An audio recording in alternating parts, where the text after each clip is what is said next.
I don't know if you've heard, but a few weeks ago, OpenAI released a brand new tool called ChatGPT Agent. So, is this the AI assistant we've all been waiting and hoping for, or is it more of a gimmick at this stage? I'm Kyle Stroshine from Agent Tech Club by the Paperless Agent. Let's find out. Now, I don't know about you, but ever since ChatGPT made a big splash those few years ago, I've been wishing and hoping it would finally make the leap to being that Jarvis, that Iron Man like assistant that can handle all those things in the background while you go about your day or work with clients, schedule my appointment, answer my emails, text people, all those sorts of activities that you just wish you could delegate to an assistant. And if it could be AI, all the better. Well, OpenAI just released ChatGPT Agent, promising to give us exactly that. AI that has full control over a computer. So we can do things like update a presentation, search the internet, book an appointment. But here's the thing. After spending weeks testing ChatGPT agents with real workflows like updating my CRM or booking a full day of appointments, I have to say that while it is pretty impressive and it's very cool to see, it's still not quite to the point where I'd fully trust it to maybe go do some of those tasks. But with that said, let's take a closer look at how you would use it, what it is, and a real life use case. So what exactly is ChatGPT Agent? It's AI that now has access to a full virtual computer environment. We're talking about a full setup with a web browser, with different tools and services platforms, with the goal being that you can give it a complex task in English, like go schedule my calendar for the day based on all the emails in my inbox, and it now has access to the web browser and Google Calendar and all the different things that it needs to make that happen. Sounds amazing, right? It sounds like that virtual assistant we've all wanted. But let's see how it actually performs in the real world. So to use ChatGPT Agent, you need to be a Plus or an Enterprise Pro subscriber, and it will give you a certain amount of uses that you can have per month. To activate it, all you have to do is click on this plus signal to access the tools, and then you'll click Agent Mode. Now that it's selected, ChatGPT will use that virtual machine that we talked about to do the request that you make of it. Okay, so now that ChatGPT Agent is enabled, let's put it to the test. I've created a quick prompt here that just says, on Thursday, August 21st, I'm going to do a home tour with a client, Sarah. I would like you to help me plan the best route between these different properties we want to see. Why don't you go ahead and pick a spot for lunch, plan the best route, and after you're done, go ahead and create a calendar invite, include the itinerary, and add Sarah to it. So that's the prompt. Let's see how it does. Now, you can see that it's opened a web browser, and it's starting to pull the information that it needs to complete the task. So right now it's going to all of the different listings on Zillow and Redfin, wherever it can find it, for the addresses I provided in my prompt. It's doing research on the distances between the two. I'm going to skip around so we can demo exactly how this did. You can see it's going through the different websites. It's trying to find the different distances between these different properties that I've given it.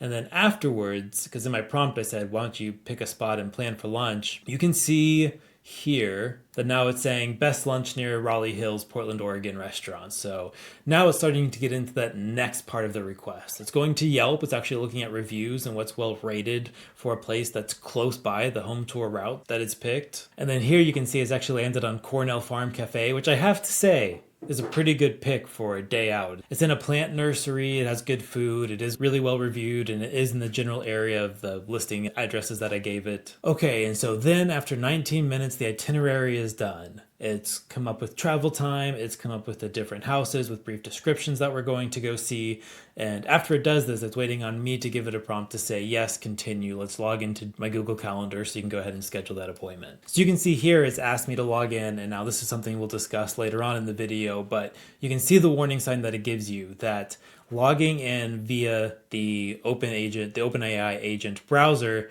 may put your data at risk. Signing to ChatGPT into websites can expose your data to malicious sites. So this is something you really want to consider. Ultimately, I used a test Gmail account for this purpose just to see if it was possible, but I don't think the privacy is quite up to snuff where you actually want to be sharing sensitive data or giving it access to the email addresses that you use all the time.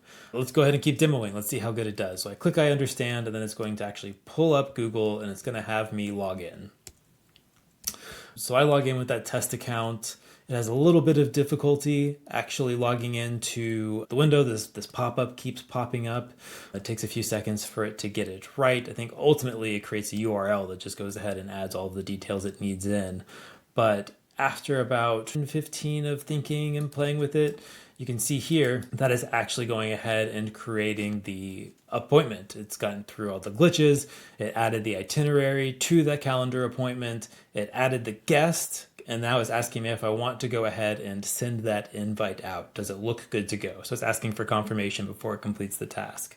I say yes, and then it goes ahead and it puts it on the calendar. Now, if we go to my calendar and we look at the details, we can see it's done a pretty good job. It's estimated the amount of time, so it's booked off 9 a.m. to 2:40 p.m. on that day for 4 different property tours. It gave 10 minutes of travel time, and when I went and checked the distance between each of these, it just so happens that pretty much the time between each property on the tour was 10. And then it's gone ahead and it's picked lunch at Cornell Farms and added that to the itinerary.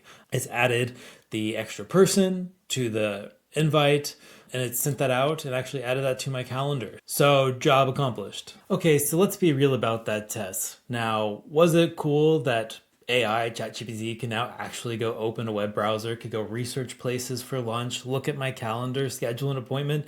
Yeah, absolutely, that's super cool. Should that have taken 30 minutes? If I have to sit there and watch ChatGPT for 30 minutes while it goes to complete what should be a relatively simple task, is that a time savings? No, not right now. So while ChatGPT Agent is a glimpse into the future, it's not quite that assistant that we've all been waiting for and that we've been hoping that it could be. But I don't think it's going to take very long to get there.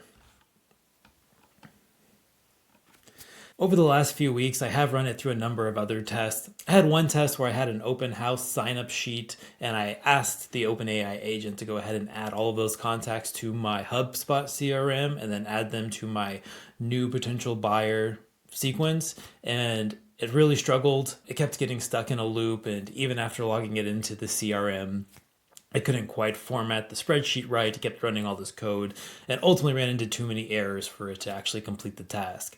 I had it update my listing presentation with some new photos, but ultimately those photos were kind of weirdly placed, and I don't know if that would actually be a time saver. It's more of just a cool gimmick, I would say, at this point. If you do want to go play with it, there are some concerns you should be aware of.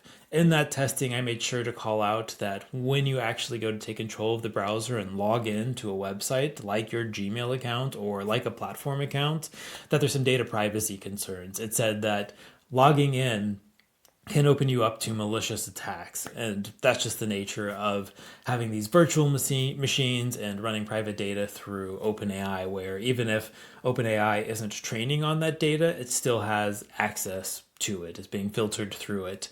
And I know one use case that seems like it'd be great, right, is if you could log into the MLS and have it add a new buyer to a drip sequence, or if it could go into the MLS and pull data and compile it, find new listings and send it to people as they come up. That sounds great.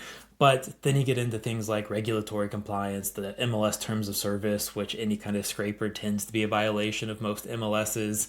And then, of course, liability if anything goes wrong. If ChatGPT goes rogue and starts ordering things or whatever, you're ultimately responsible. So those are some concerns you should be aware of. Now, are there any scenarios where it makes sense to use this new ChatGPT agent tool within your real estate practice? At this point, right now, through my testing, I'm going to go ahead and say no. 9 out of 10 times in playing with this, I found that you're much better off either just using one of the other features within ChatGPT, like deep research, to go plan out the time it takes and pick what restaurant in the case that we used, right? Or if you want to do things like schedule an appointment, you can set up a custom GPT with actions, or if you're a little bit more sophisticated, even automation sequences to go and do some of this stuff for you, so that ChatGPT has access to the tools, but it's not so open-ended. Now, all of that being said, AI is evolving rapidly. Just look at how far it's come in the last 2 years, from being ChatGPT itself being a gimmick to being a tool that most people are using every day. I think this OpenAI agent is a glimpse into the future, a glimpse into where AI is going. So while it might not be super useful today, I think the future where it can do all these tasks that we would really hope that it could do is not too far off. What do you think? Have you tried ChatGPT Agent? Are you currently using AI tools in real estate? If so, let us know in the comments below. Thanks for watching, and we'll catch you in the next one.